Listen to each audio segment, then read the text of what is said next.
मुगल साम्राज्य के इतिहास में औरंगजेब आलमगीर का नाम एक ऐसे बादशाह के रूप में लिया जाता है जिसने अपनी धार्मिकता, सादगी और कठोर न्याय के लिए पहचान बनाई।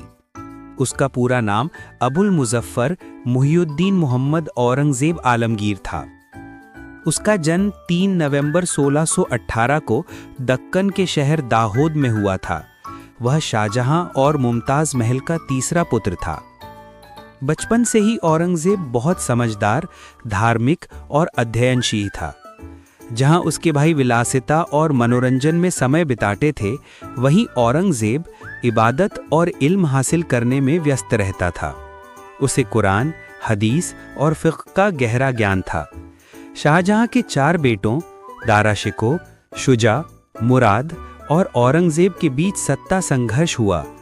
इस संघर्ष में आखिरकार औरंगजेब ने अपनी सूझबूझ और ताकत के बल पर जीत हासिल की और 1658 ईस्वी में दिल्ली की गद्दी पर बैठा। बादशाह बनने के बाद औरंगजेब ने अपने शासन में इस्लामी कानूनों को लागू किया। उसने शराब, जुएं और अन्य बुराइयों पर प्रतिबंध लगाया। वह खुद बहुत सादा जीवन जीता था। ना सोने चांदी के बर्तन इस्तेमाल करता था, ना ही शाही ठाट बाट में दिलचस्पी रखता था।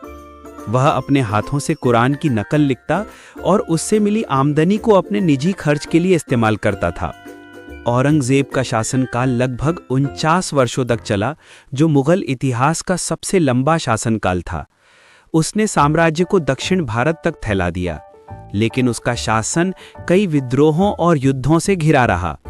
मराठा नेता शिवाजी के साथ उसके संघर्ष इतिहास में बहुत प्रसिद्ध हैं। शिवाजी की बुद्धिमानी और युद्ध नीति ने औरंगजेब को कई बार परेशान किया, फिर भी दोनों एक दूसरे की काबिलियत का सम्मान करते थे।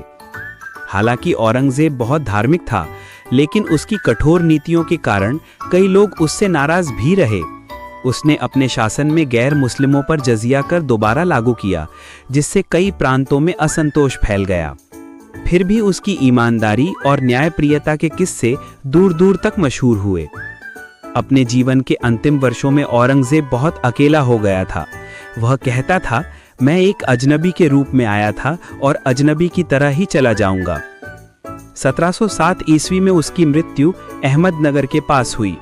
उसके अंतिम संस्कार में कोई शाही ठाट नहीं था। उसे खुद की लिखी वसीयत के अनुसार खुल्दाबाद, औरंगाबाद के पास साधारण कब्र में दफनाया गया। औरंगजेब का जीवन यह सिखाता है कि ताज और तख्त सदा नहीं रहता, लेकिन ईमानदारी, सादगी और अल्लाह का डर इंसान को अमर बना देता है। उसने अपने कर्मों और धार्मिक